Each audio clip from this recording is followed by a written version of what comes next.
What's going on, YouTube? JTuserborn here, and welcome back to another edition of my DC comic book reviews. And in this video, I'm going to be talking about Superman Son of Kal-El, issue number 9. This one is written by Tom Taylor, with art by Bruno Redondo.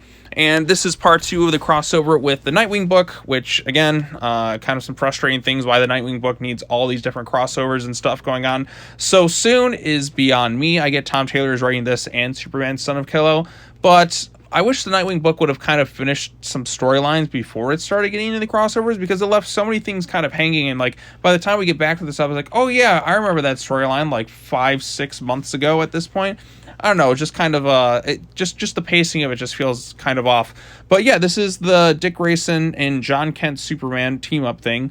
I do have some issues with this thing. In particular, I don't like the fact that they're retroactively trying to make Dick Grayson somebody who was important to John when he was younger, when Dick Grayson never, to my knowledge, never really interacted with John throughout like the entirety of DC Rebirth. I don't remember it in Superman. I don't remember it in his Nightwing book. I don't remember it in like Teen Titans or anything like that. So yeah, like he just retroactively trying to make a connection there instead of starting something from the ground up and making it feel more organic. Here it feels kind of forced, and like just one kind of speech by John and the end of this thing, it just feels like, wait a minute. A guy you met one time, you're just imagining he came in heroically and saved you, as opposed to your own father, Superman, or your best friend who you've known for a long time, or heck, any of the other Titans who you've had storylines and interacted with at some point. It's beyond me. But anyways, so you have the supervillains and that, like, killing these various superheroes. And like I said, like, the tone just feels kind of off, given the fact that people are getting murdered. It's kind of happy-go-lucky, trying to, you know, get some, like, nice fan servicey moments in there. Like, it's really lighthearted and stuff like that. And like I said, just given the fact that people are getting murdered in the background of this thing, like, it just totally doesn't feel right with me. There's some decent moments in this issue, but like I said, some of that just feels kind of off. Artwork by Bruno Redondo is once again spectacular. But yeah, so like I said, they go toe-to-toe with this Andy Warhol looking dude, and they manage to stop him. And then Harry Bendix, the really lackluster villain from Gamora, just detonates a bomb in his head, and she shields Dick Grayson, and he feels kind of guilty. And then there's kind of a hug here between the two characters. Like I said, that's a nice moment there. Then we go back to the Kent house, which, you know, Dick Grayson's there visiting. He tries to ask Lois to become, like, leader of the whole truth thing. Now, that's the whole thing with Jay Nakamura and all that. And Dick's been kind of like a secret investor in this thing. Again, all stuff we're just kind of told. Like, we're never, like, actually seen this form from the ground up. It just feels kind of lazy, and that's kind of an issue I have with some of Tom Taylor's writing in this and a few other books that he's done at DC. It's like we don't actually get to see all the development. I feel like a lot of stuff is just kind of glossed over. We're just kind of told things rather than shown things like happen organically. It's like, oh, Dick Grayson had a connection with John when he was a kid, even though we've never seen that in any other comic. I'm just kind of retroactively adding this thing in. Or Dick Grayson's like an investor in the truth. The truth, like, who's the truth? Oh, you gotta trust me. Truth is great. Yada, yada, yada. I mean, we've never actually seen Dick discover them or anything. He's just secretly been funding them. And he tries to convince Lois Lane. He has a conversation with John, and kind of for the first time, we're hearing John talk about his time there. He's like, I spent 5 years trapped in that, 11 to 16. Wait a minute, I thought he was 17 when he came back. But whatever, he's just like, and the whole time I was there, I just kept hoping somehow you'd find me again. You've had one interaction with this guy, that Nightwing would walk in with a smile and a lollipop. I know it's stupid. What is this whole thing with lollipops? Yeah, I get it. He comforted him maybe once when he was a kid, but just once? What about, like, his dad? What about, like, his best friend, who he's had plenty of stories with? I don't know. I don't like this kind of, like, retroactively, like, making somebody, like, oh, you were important to me this whole time, and then when you actually weren't, if you read the other stuff.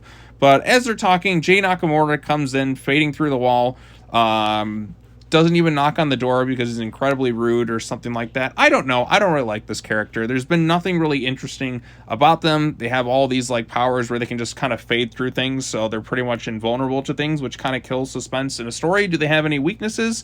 Or they're just, like, you know, kind of pitch perfect in that. So like, no real stakes with this character. They gotta find a weakness at some point, because if you have a character who's completely kind of invulnerable with nothing, at least Superman has his weaknesses, all the other characters do, it just kind of kills the stakes for the story and all that. So he shows up. Dick, apparently, who's been funding the truth, doesn't realize that he was, you know, behind the whole thing. So, like, stuff like that.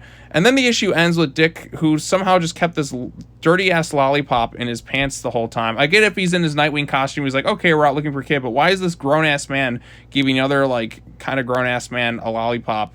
It just seems kind of weird, like, why is this happening now? Like, that was just kind of a, just really kind of rather bizarre moment and all that. So, yeah, like I said, that's kind of how this crossover basically ends. In a nutshell, it's nothing great. So, yeah, like I said, I don't really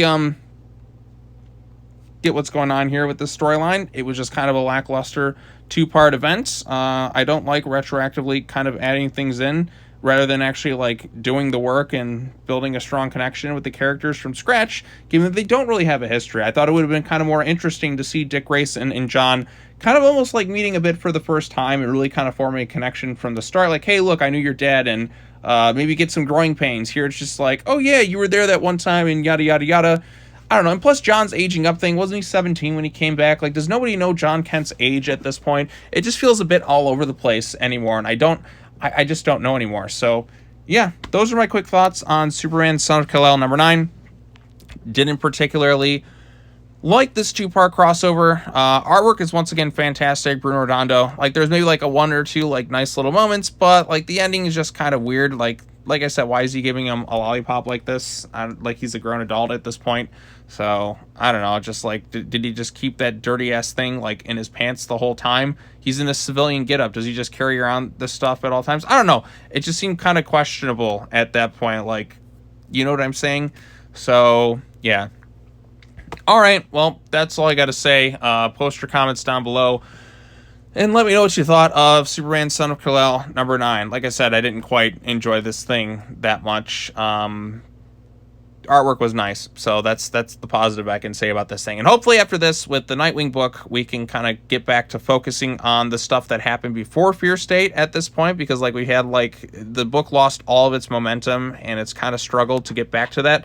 It had one good issue, which was done in like one continuous shot, but after that, it's just like, enough crossovers. Let's focus on the stuff with Heartless. Let's focus on the stuff with the Dick's apparent like long lost sister, which feels kind of just thrown out the window, like no real lasting consequences as of now. Yeah.